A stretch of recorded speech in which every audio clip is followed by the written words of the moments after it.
Elicitation versus interrogation. Mastering the art of gentle intelligence. Gathering. Explore how elicitation trumps interrogation by using empathy and subtlety to uncover secrets, vital skills in special ops and covert ops missions. Elicitation, not interrogation.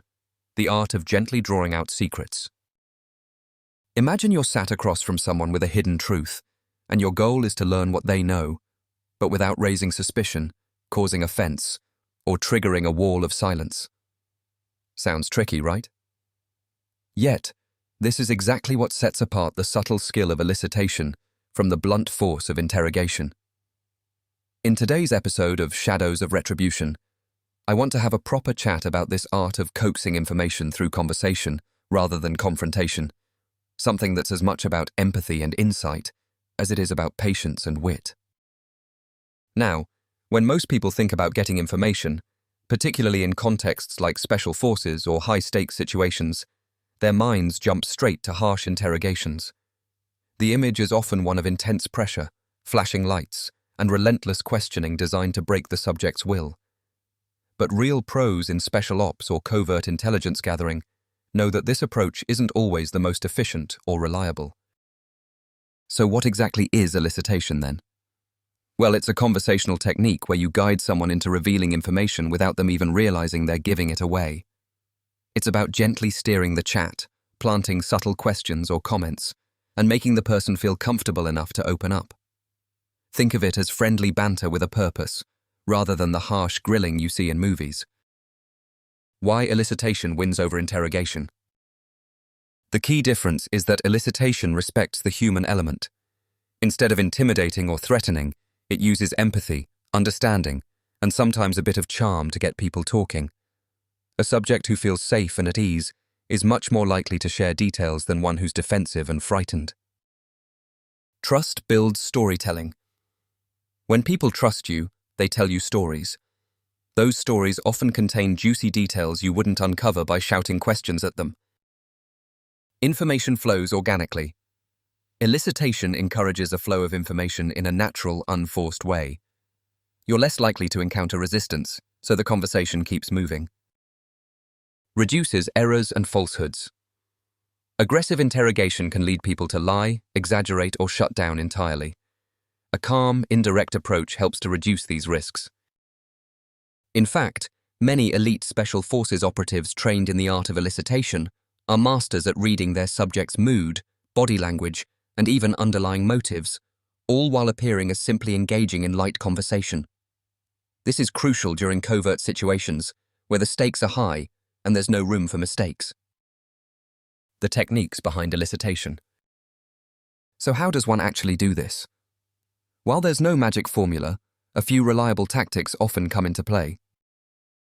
Ask open-ended questions. Move beyond yes/no answers.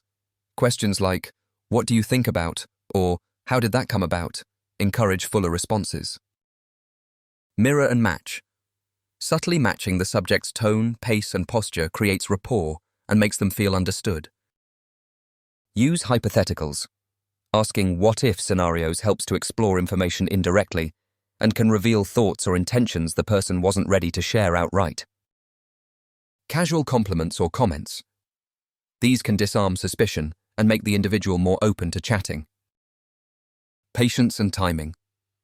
Sometimes the most important part is just waiting for the right moment when the person is relaxed enough to talk openly. Of course, none of this is about trickery or deceit. It's about creating a space where conversation flows naturally.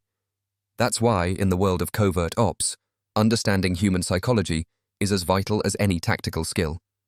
If you're fascinated by these covert stories, you might want to check out the Covert Ops series by Steve Barker.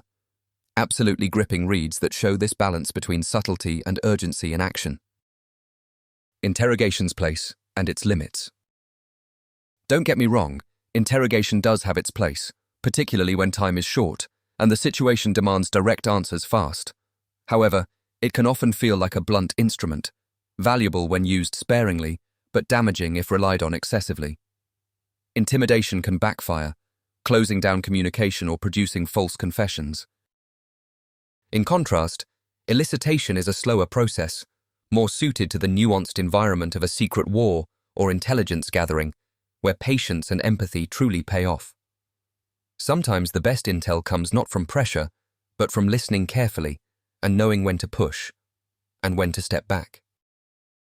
A real-world example. Picture a scenario involving a special ops team extracting information from a local contact in a volatile zone. The operative doesn't storm in asking pointed questions. Instead, they chat about everyday things, family, food, or weather, gradually steering the conversation toward topics that reveal what the local contact knows. The operative uses their tone, body language, and timing to build trust. Before long, valuable intelligence slips out, unforced and genuine rather than coerced. This is why elicitation isn't just a skill for spies or soldiers, it's a technique anyone can apply, whether you're in negotiations, a high-stakes discussion, or simply hoping to learn more from a friend or colleague. Wrapping up.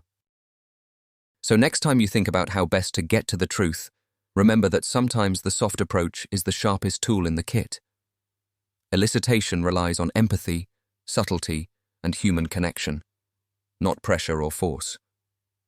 Whether you're interested in the thrilling world of special forces engagements, secret ops behind the scenes, or just curious about communication skills in general, understanding this balance can be genuinely eye-opening. If you want to hear more tales from the shadows, featuring characters and missions where such skills are put to the test, I highly recommend exploring the Covert Ops series by Steve Barker.